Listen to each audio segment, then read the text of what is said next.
tech companies right now are doing their best to make sure that our experience of interacting with AI systems is more and more human-like. Our research shows that has a real negative effect in terms of young people's mental models of what these systems are. It's not a human. It doesn't understand. It processes. Today's guest, Philip Colligan, is the CEO of Raspberry Pi Foundation, the charity and computer company making tech accessible to everyone. The debate around, are kids cheating when they're using an LLM to write their essay? And what do you think about that? I mean, because in business now, everyone's using it. What's so important is that kids do the work themselves, but also I think they should have space in their school career to experiment with these technologies and use them as tutors or assistants or to give them feedback. And so we took this view that we wanted to build capabilities in other parts of the world too. We now have teams in the US, in India, in Kenya, in South Africa, in Ireland. And those are teams that include educators, researchers, community managers. You know, I've struggled in my business career to sort of open offices in other parts of the world. And in my experience, it's really not easy. And what are your sort of key things you think people should pay attention to when they're embarking on an ambitious goal like that?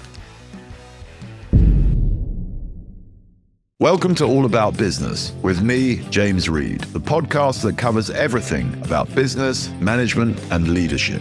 Every episode, I sit down with different guests who've bootstrapped companies, masterminded investment models, or built a business empire. They're leaders in their field, and they're here to give you top insights and actionable advice so that you can apply their ideas to your own career or business venture.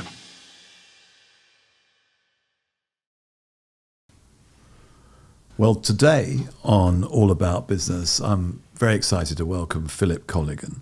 It's Philip's joke, but you can shorten his name to Phil Co. And we're going to have a lot more about Phil Co. in this conversation and in the future. Last year in London, in 2024, the Raspberry Pi technology company was floated on the London Stock Exchange. And since then, the value of that company has doubled, and it's now worth £1 billion. So we have a charity that started a business that has since been floated and is worth £1 billion. And the charity, as I understand it, Philip, is still a major shareholder in the business, 47%. And I think this is a super interesting story and a really powerful model that I'm personally urging more businesses to consider. So I'd like you to take us, if you could, to begin with, Philip, on that journey. The Raspberry Pi Foundation decided to start this company. Yeah. Why? Well, look, thanks for having me, and it's great to have the opportunity to talk about it. So the founders of Raspberry Pi, I wasn't one of the founders. I joined, I'll tell you about when I joined, but got together around 2008, and they were focused on this problem of not enough kids having the opportunity to learn how to create with technology. They were involved in the undergrad computer science course at Cambridge University. And so there, they were looking at a problem which lots of people were looking at, which was we've stopped inspiring kids. We stopped giving kids the opportunity to learn how to create with technology. And their idea, their insight, their innovation was to create a low-cost programmable computer, the price of a textbook. That was the original price constraint. The price of a textbook. Yeah. Which is super interesting. A computer for the price of a textbook. That's cool. Yeah, and so they set themselves this price of $25 initially. Of course, they didn't know the price of textbooks had gone up, and they settled on $35 eventually. And so they set about trying to invent a programmable general-purpose computer within that price constraint. So this product obviously is growing in sales very rapidly. You've got to manufacture, make more and more of them. And that puts financial pressures on a business, doesn't it? Capitalizing and financing, production scale of that magnitude must be a big job.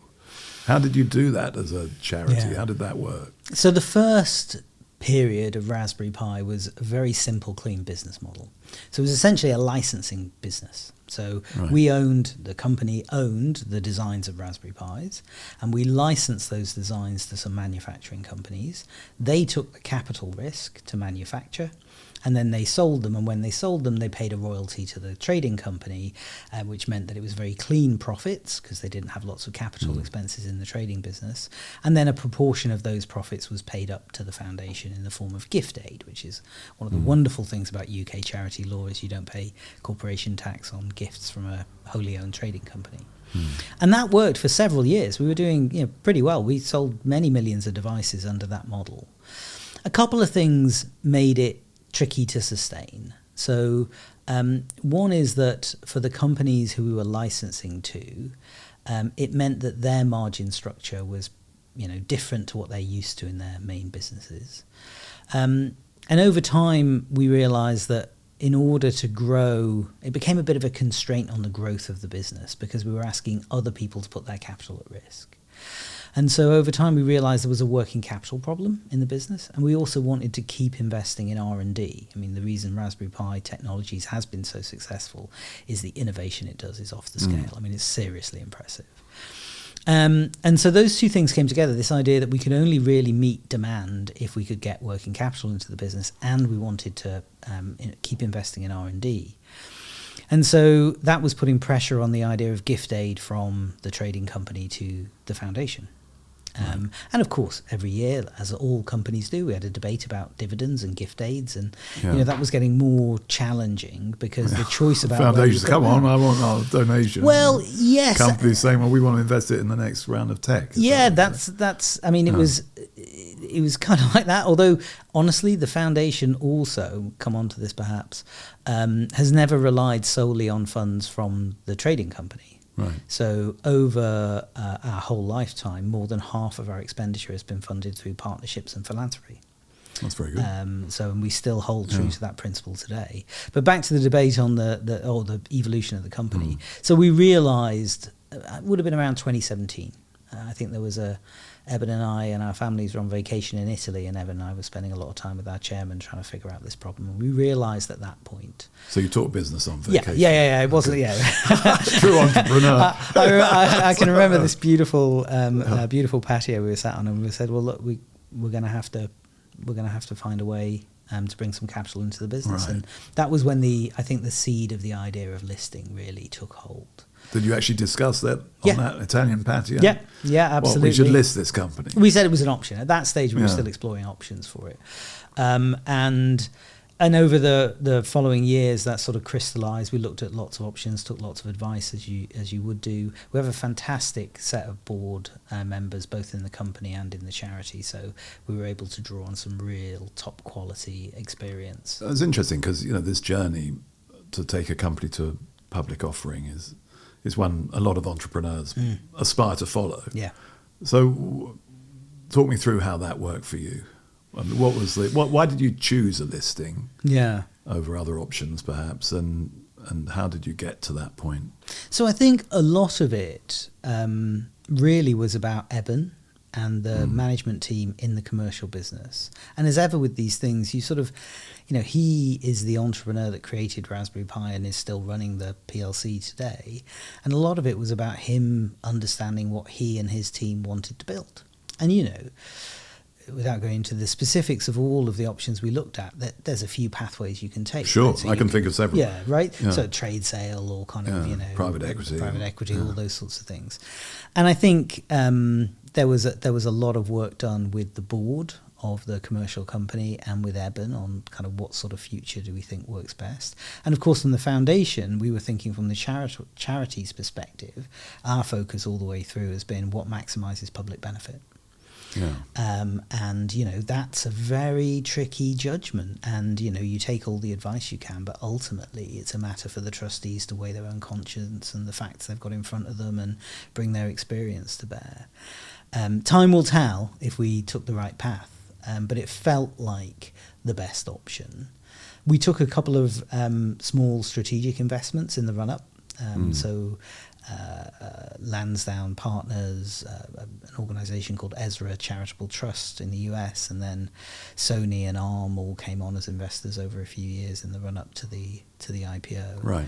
And even, we I think it's pretty publicly known, we had a crack at an IPO just before the invasion of Ukraine, which obviously Not great timing. Not great timing. So that was a sort of a fire drill, if you will. But it really, because we did a lot of the work with investors, a lot of the roadshows and so on, it really made us think that it was a viable route for the company. And so when we came back to it in the run-up to last year's IPO, we did again, of course, looked at all the options, as you would expect, both in the company and in the foundation. And the consensus, very strong consensus amongst those of us involved, was this was the right path. But as I said, history will judge that later on. Well, I think it's really interesting. It seems to have gone pretty well so far. Yeah. And it's really interesting because this firmly establishes Raspberry Pi in my world as a Philco, a philanthropy company, where the foundation still has a big stake, but the leadership of the business is out there innovating, developing and producing great products and growing the company to the benefit of all shareholders, of which the foundation is the largest. That's exactly that gives a lot of dynamism to your social mission, doesn't it? Yeah, I mean, it does a couple of really important things. So one, of course, is we've established an endowment. Modest in the scheme of endowments, but, it's £160 million today, which is pretty punchy. And for an educational non-profit, pretty significant. We still own, as you say, 47% of the listed company. And also brand-wise, I think it's been really interesting. So we've always had, within a certain audience, a very strong brand recognition and affinity. And people, for us, brand is about that core value of democratizing access to computing and education. That's kind of the core. And that if you talk to people who feel an affinity to the brand, that's what kind of gets them. There sort of is a real kind of visceral feeling. There's a real connection, isn't there, between you and your customers and your community. And we wondered whether that would survive the IPO. How would it be affected? And what's happened, of course, is that that's just gone turbocharge. And it turns out many more people in the world feel that connection with our mission.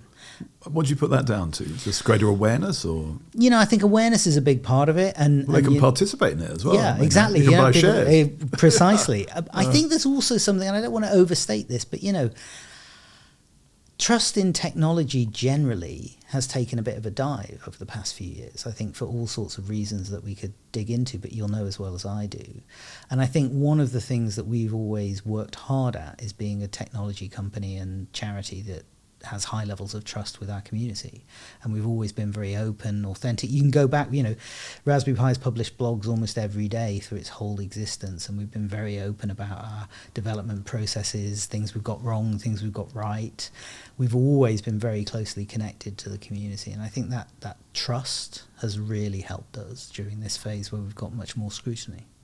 So you, as the chief executive of the foundation, what's your sort of interface with the business? I mean, do you attend board meetings? Do you go to just the annual general meeting? Yeah, look, they should be, listening to what you've got to say, I guess, because you're an important shareholder. It's changed a lot. How does that work? It's changed a lot. So from where to where? How's it changed? Well, so pre the IPO, I was a director of the company, along with a couple of trustees. So I'm no longer a director because, we took the view that having the chief exec of the largest shareholder as a director of the company might send an odd message to the market. You said you wanted to bring affordable computing to the whole world. Yeah. I mean, that's a big ambition, isn't it? How's that going? It's going pretty well. I mean, I don't know what their latest numbers are. Last time I checked, I think there were around 70 million computers sold. 70. Right. And, that commitment we have to democratize access to computing isn't just for education now. What we've seen is Raspberry Pis being available for entrepreneurs lowers the barriers for innovation. In all sorts of settings, social entrepreneurs and entrepreneurs are solving real problems that matter to them in a way that they couldn't have done before Raspberry Pi was available, because it just makes that technology much more affordable and much more accessible. And this is right across the planet? Right across the planet. Raspberry Pis are available everywhere in the world, yeah. So now you're separated from the business, you're running the foundation. Yeah. What are your focuses for the foundation? Where are you taking it? Well, so the foundation's mission is to enable all young people to realise their full potential through computing and digital technologies. So that's a lot of people. It's a lot of people, yeah. And we think of our, I'm trying to move us to be a global organisation. That's part of the journey at the moment. But we basically do three things. So we help schools introduce computing, computer science, AI literacy and related subjects. We do non-formal learning, so that's things that inspire kids outside of school. So we run the world's biggest network of coding clubs called Code Club. We have Raspberry Pis on the International Space Station. About 120,000 kids write science experiments that run in space.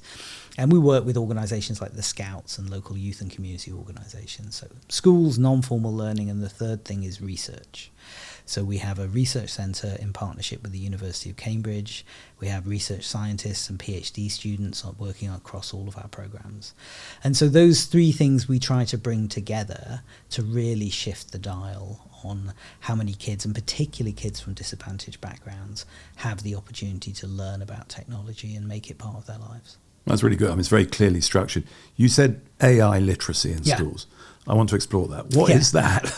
I think I could benefit from some AI literacy. Well, Probably all of the listeners. I mean, we're all learning this, aren't we? Yeah, no, I think this is it. What are you trying to help with that? So, I mean, as we know, in the past few years, AI has become a huge part of the public conversation. And we actually started this work back in 2019 before ChatGPT, so it looked pretty good in hindsight, right?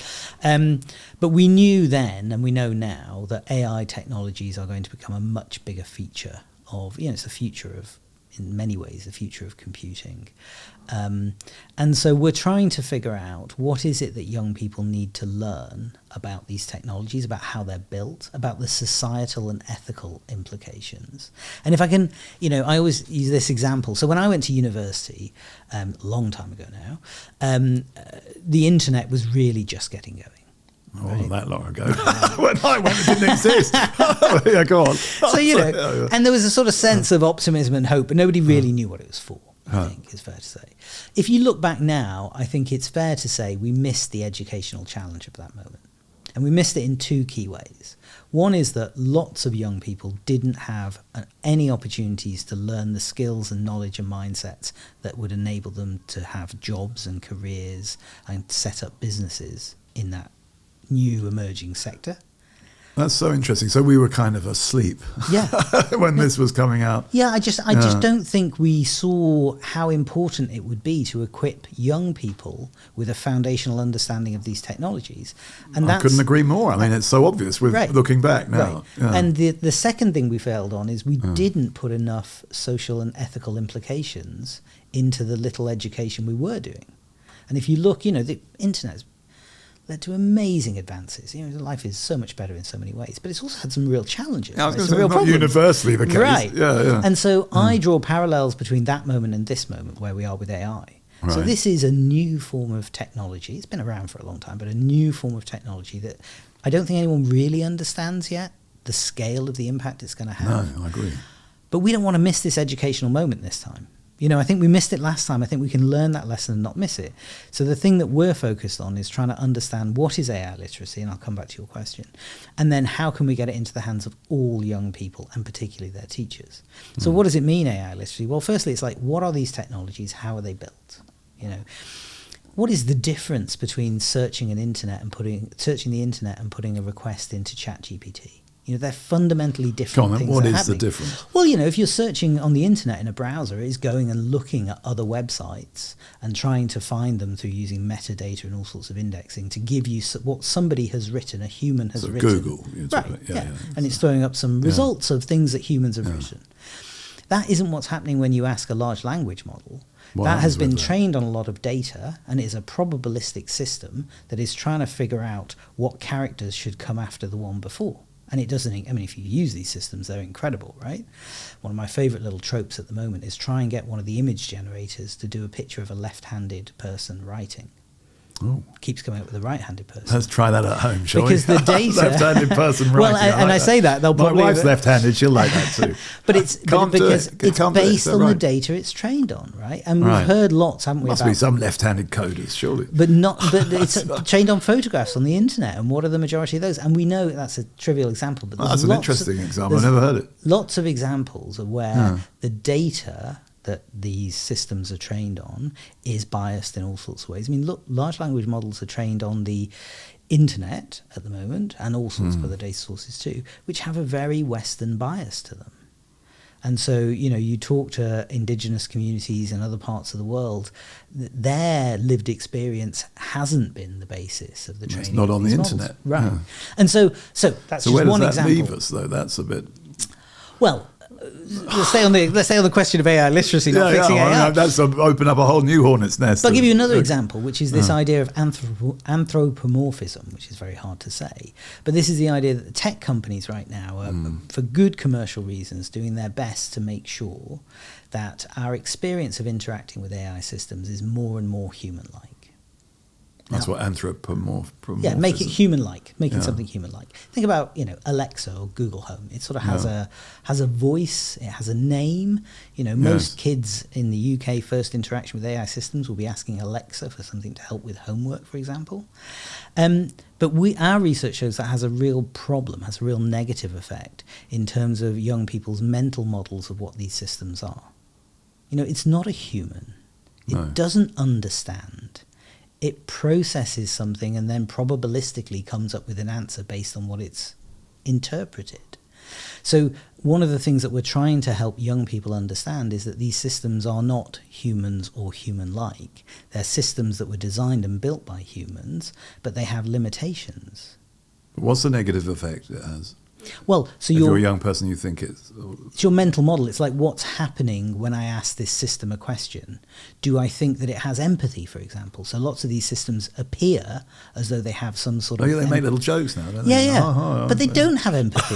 No, clearly not. Yeah, well, I don't know. I mean, maybe you're telling me they don't. I'm telling you they don't. They absolutely don't. Yeah. If you trained it on different data, it would come up with a different response. So, and then we also want young people to understand about data sets and about the importance of diverse and high quality data sets and how the thing that you train these models on is so important. And then it's a different paradigm of computing. It's different from the traditional method of humans giving instructions to computers. So what we're trying to do is break that down in a way that a teenager can understand. And so we have a program called Experience AI, which we developed with Google DeepMind, which is a curriculum. It's a series of lessons and videos and instructional materials and hands-on exercises that teenagers can work through. And we provide teacher training. But may I just ask you, if you're a teacher listening, where do you get that? How do you find that? Experience AI. Just Google it and you'll find it. It's free, experienceai.org. Right. Those lessons, I think we're in the region now of getting close to 2 million young people have been reached with one of those lessons. We have localized and translated them for 23 countries, and we're working on a list of other countries now. And so we're working really hard. Experienceai.org. Yeah. And that's part of your foundation's That's one of our core products, yeah. Right. Yeah. Well, that's really helpful to people. I'm going to go and have a go myself. Yeah, and the other thing to say is this stuff is moving all the time. This technology is moving so fast, so we are updating and refreshing and continuing to do research so that those resources will always be the best that we can offer. So there's no reason why any school can't access that. No, that's absolutely right. And indeed we're funding teacher training as well in lots of countries. So a big part of your job is sort of just raising awareness of that, surely, that's absolutely. There. Yeah. Partly it's awareness, but I do want to come back to this point about supporting teachers because... even if we build awareness, even if I can persuade school systems this is something they should do, one of the things you've got to know is that almost every computer science or AI lesson taught now and forever will be taught by a teacher who didn't have the benefit of studying that subject themselves. And that's not to criticize those teachers. They're amazing, right? But that's true of everyone right now, isn't it? Exactly. But none of us have had that opportunity. But we ask a huge amount of teachers in this context. And that's why I think it's, if there's one ask I have of governments around the world, it's like you've got to invest in teacher training. If we want kids to leave school understanding the way that technology is shaping the world, feeling confident and able to use technology to create the world they want, we've got to invest in teachers. Really so how's it going? Because are you worried that we're going to see a repeat of what happened when the internet came onto the scene, or are we nailing it? Oh no, we're not nailing it. We're a long way from nailing it. I mean, you look around the world. There is, England. We've had a computer science curriculum for 14 years now. Requirement that every child in every year studies some computing. and lots of teachers and schools doing amazing work, but still hugely patchy. I mean, the thing is, change in school systems takes a long time because they're complex environments that have all sorts of demands and pressures on them. I think this new wave of technological innovation is throwing up real challenges for schools. And most of that... Such as? What are Well, they? most of the debate at the moment, and I understand why, most of the debate is how are AI technologies going to change teaching and learning. So, the debate around one strain of it is like, are kids cheating when they're using an LLM to write their essay, or what does the assessment look like in a world where... Yeah, what do you think about that? I mean, because in business now everyone's using it. So you say to the kid, you can't use that, which isn't really helping them prepare for life afterwards. That's right. I think there is foundational knowledge that you need young people to learn, and that they might not learn by using those tools. But I think that you also need them to understand and experiment with and learn how to use those tools. My son, he'll kill me for saying this, he's a good kid, but he was doing an assignment for his computer science A-level, and he was building a game, programming it himself. Yeah. And of course, that game, he could just have gone on ChatGPT and written 2 lines of prompt, and ChatGPT would have produced the code for him, and it probably would have. So what should the prompt have been? Well, build me a battleships game, right? You can actually get it to do a podcast for you as well, right? Oh no, I know Notebook LLM is absolutely fantastic, but what's so important is that kids do the work themselves in some circumstances, so they're understanding those foundational concepts. But also, I think they should have space in their school career to experiment with these technologies and kind of use them as tutors or assistants, or to give them feedback. I mean, we know, for example, research very good on this, that high quality feedback is one of the most important things for learning, right? So if you want to learn something, get somebody to give you feedback on a piece of work you've created.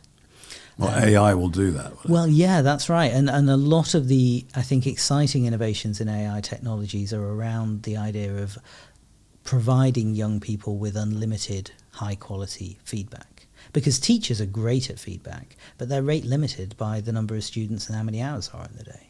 Someone was telling me this was the thing they were doing socially. They put 2 different pictures into AI and said which is the best. Yeah. So it's like a photography competition, and the AI told them which it thought was the best and reasoned it out. Yeah, but you said thought. It didn't think. I did thought. So what did it do then? It's called intelligence. If it's not thinking, what you're saying is pattern recognition. No, but I think it's fascinating, this whole debate, because I do it all the time. I fall into this trap. It wasn't thinking. What was it doing then? Well, it was processing the pixels. It was processing the pixels, and then you're right, is that it was pattern recognizing. Yeah. It was assessing that against what it had been trained on. But a lot of thinking's pattern recognition. That's true. That is true. So it's artificial intelligence. Yes. We've got to remember the word artificial. But back to the school thing. So a lot of the debate is around the use, how AI technologies are going to, and they will radically transform teaching and learning in some ways. If it's not thinking, why do we care about its feedback? That's a good question. But it. You care about it to the extent that it's useful, right? Because I'm thinking of my tutor or whatever. It used to give me pretty brutal feedback. Yeah. But I cared because I thought the tutor was a good guy and was super clever. Yeah. But are you attributing the good guy, super clever attributes to your LLM? Well, I don't know what to attribute to it. That's why I'm wondering whether to pay any attention to it. But well, I think you've also got to know that it's flawed. But then I suppose your tutor was flawed too. Deeply. I hope he's listening. He stimulated a lot of sort of thinking. Yeah. Well, and there you are. So that's the answer, perhaps, is that the job of feedback is as much to stimulate thinking as it is to give you the answers. Because I always say, because some people are quite sensitive around feedback. Yeah. I always say there's no such thing as bad feedback. It's just feedback. And you do what you want with it. So I grew up in the civil service with some wonderful people mentoring me, and I remember one chap said to me when I was upset with some feedback, he said, "Philip, you have to remember all feedback is a gift, but sometimes it's that jumper you got from your aunt that you should put in a drawer and never think about again. That's very good. I like That's that. a nice way of thinking about it. Yeah. My drawer's got a lot of old jumpers in it. Exactly. Right? So that's good. I like that. But let me finish the point. About the school. So you've got the use of AI technologies, how they're going to change teaching and learning. But then you've got two other things, I think. So one is AI literacy. What foundational knowledge do we need all young people to understand so that they can choose a career in AI, choose to study more about it, or just be more confident citizens in a world that's shaped by AI? And then the third thing, I think, is how are the fundamentals of the subjects we teach, the curriculum, how do they need to change to reflect a world where AI is so important? So if you look at biology, I mean, that's an informatics subject now. We need to be teaching much more data science as part of biology curriculum. Same with geography, actually. And what does it mean, what does computer science as a subject look like in a world where AI is such a big part of computing? It's a bit like everyone used to study philosophy. That was sort of the subject. Yeah, right. And then they realised that there was a little more, you couldn't call everything philosophy. Right. Because it came out of religion, I suppose. Yeah. And now the computer science is so pervasive in everything. And I think the world, if I was making a prediction about the future, it would be that computer science and AI will become much more integrated into other subjects. So it'll be less of a standalone subject. It'll still be there, I think, as a standalone subject. But I think we will see it being integrated more and more into other subjects. Yeah. That'd be interesting to see how that pans out. Yeah. But I think you might well be right. We'll have to get you back in a few years' time for Yeah. that. So AI literacy, huge amount there. I mean, you talked about these couple of other things that you were promoting in terms of channels or streams of work for the foundation. Just give me a little bit more detail on each of those. Well, so let me talk about Code Club, because that's one of my favourites. Yeah, that sounds really fun. So Code Club was actually created not by the Raspberry Pi Foundation. We merged with them shortly after I got there, a few months after I arrived. And it is a network of after-school and community-based coding clubs for kids, and covers an age range of kind of 8 or 7 through to 16, but the sweet spot's really 9 to 13. That's where the bulk of the young people are. And it is run by an amazing network of volunteers and educators who we call mentors. And they help kids experiment with and build cool things with technology. And I spend a lot of time, I would spend more if I could, in code clubs. And it is phenomenal to see the impact it has on young people. Because, we all know, don't we, that schools struggle a little bit with project-based learning, the idea that you learn by building things. And Code Club is all about learning by building things. Sounds wonderful. Yeah, no, it's terrific. And so we have, I think, a little over 8,000 Code Clubs around the world now. We had a lot more before the pandemic. We're building back. So are there many right across the UK? So yeah, there's I think we're up to 3,000 in the UK. It's our biggest market. And they take place in primary, secondary schools, community centres. So our listeners who might be interested should look out for those. Well, and any of your listeners who are inspired to do something to help kids learn about technology, they can also join it's in. so simple to volunteer and set one up. We do all the heavy lifting for you, really. And I promise you that the hour a week you spend in a code club will be the best hour that you spend every week. Well, there you go. Yeah. They are in the code club. Yeah. Yeah, they're just tremendous. That's the voice of experience. Endlessly fun. Yeah. Well, I ran one for years in my kids' school, and now we have one in the office that meets once a month on a Sunday for a couple of hours, and they are the. And you as your Raspberry Pi Foundation give people the sort of curriculum or sort of workbooks or whatever it is to do this. We create the what we call the projects, so they're learning experiences. We've got over 200 of them translated into 30 languages, all free, all using free software. And then we also provide training for the mentors. And the main thing, the other thing we do is we make sure that they are safe. So we take safeguarding very seriously. So we have a team that focuses on making sure the venues are safe and that the volunteers have been properly background checked, all that sort of stuff. Yeah. We can help you with that if you need any DPS checks. Great. So so that's good. And then you were talking about research as well. What have you got going on in that space? Well, so the starting point is computer science as a subject, AI literacy, the whole gamut is relatively new. So it hasn't got the depth of research and length of research that other subjects have. And so we really wanted to make an investment there. So we established a research centre, say at the University of Cambridge, led by a fantastic computer education specialist, Dr. Sue Sentence, who used to work in the foundation, has moved over there now. And so they do original research into things like they're helping us figure out what is AI literacy, what does it look like for primary school. So you're quite tied in with Cambridge University. Yeah, computer very science close. Faculty, is that? Yeah, we're in the computer science department, and we have about 6-7 research scientists on staff at the foundation, and they work closely with the team at the university. And then we also collaborate with other universities around the world. That's something in the next few years I want to do much more of. And part of that is about supporting the next generation of computing education researchers. There is now... That's a two-way street then, isn't it? Yeah. The university's giving you material and you're helping them. Exactly. And I'm a big believer, it's a lot of the work I did when I was at a place called Nesta, I'm a big believer that the challenge for all of us is how do we take academic knowledge and put it into practice? There's this huge gap in the social policy sector where great insights and research and learning's happening in universities just not being applied in the field. And so one of the things I wanted to do when I joined Raspberry Pi was figure out a way we could do that better. And I think, we're making progress. What have you learned so far then in terms of a way of doing that better? Well, so there's lots. So one of the things is getting teachers participating in research is hugely important. So seeing themselves as, thoughtful, insightful practitioners, having the space and support to do research in the classroom. I think the second thing is, the academic way of distributing knowledge is perfectly valid. No shade, no shame. Academic journals, conferences are all great, but the overwhelming majority of us mere mortals never touch it. And so you've got to think about how do you take some of those insights and make them actionable and digestible. Digestible being a good word. I mean, some of those documents, they're quite hard to... So we publish a magazine called Hello World. So you do that. We launched that in 2017. It's now What's it called, the magazine? Hello World. Right. It's the first line of code that everyone writes. Right. And that is by teachers for teachers, but we put a lot of research insights into that magazine. And amazing experience. So how do you get the magazine? Well, if you are a teacher in the UK and soon in the US, we will send it to you for free to your home every time we publish it, 3 or 4 times a year. But you can go to helloworld.cc and download a PDF and all of the back catalogue for free forever. Fantastic. Yeah. So we're getting lots of useful actions out of this conversation for our listeners. Yeah, that's fantastic. Yeah, what a gift. Yeah, no, it's been a hugely successful part of our distribution of knowledge. It's been very successful. Yeah.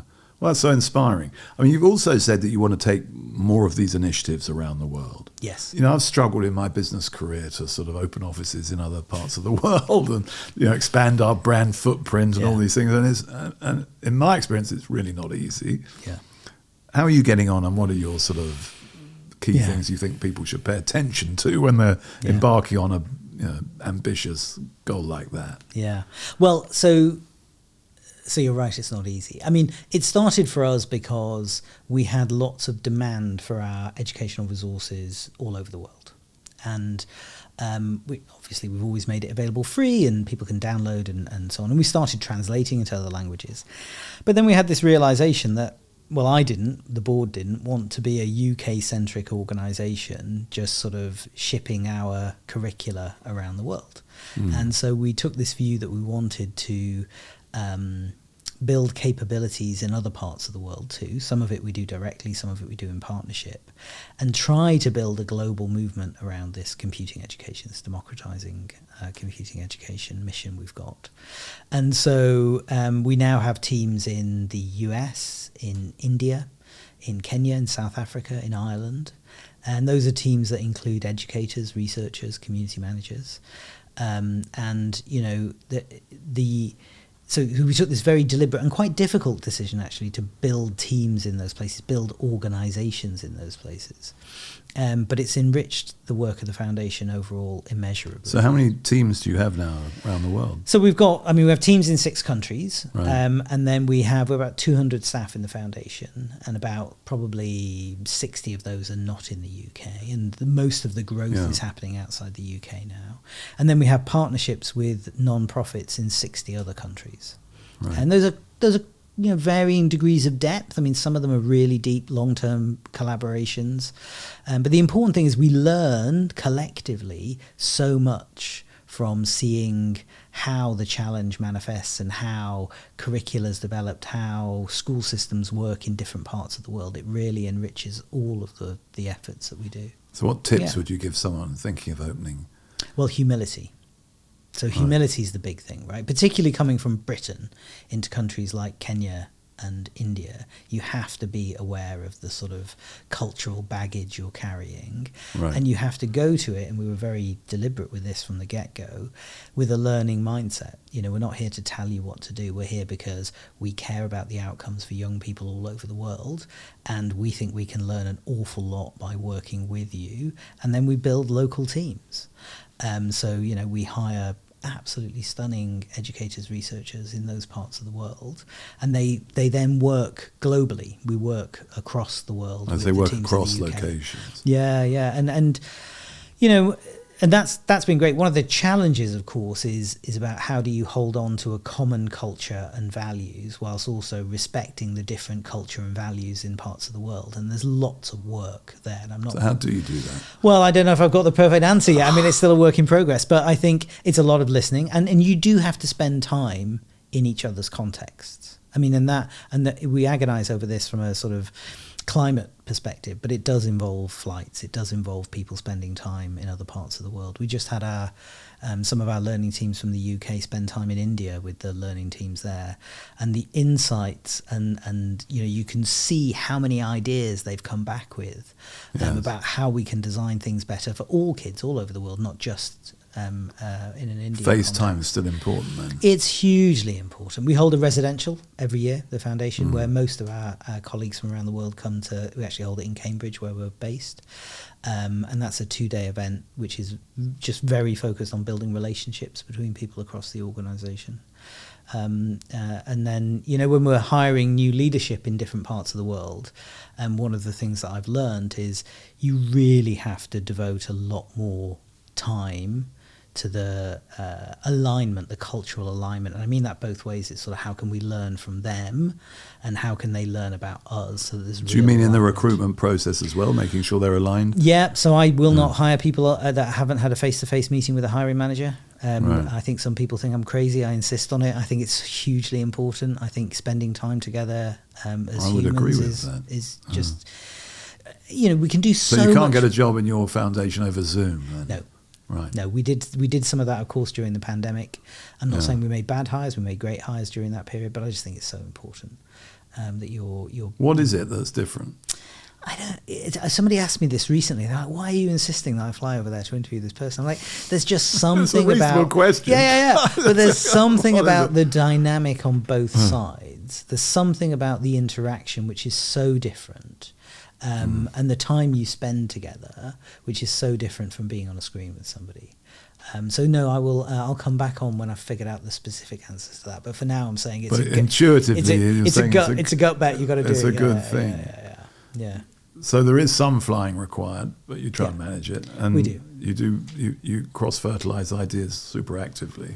Are you going to be setting up more locations? No, well, I'm holding the line at the moment that we have a lot of work to do in those 6. We chose them very deliberately. So talk me through them again. Just remind me of the 6. It's the UK, Ireland, and Ireland was because we merged with an organisation called the Coda Dojo Foundation, who we've now incorporated fully into the foundation.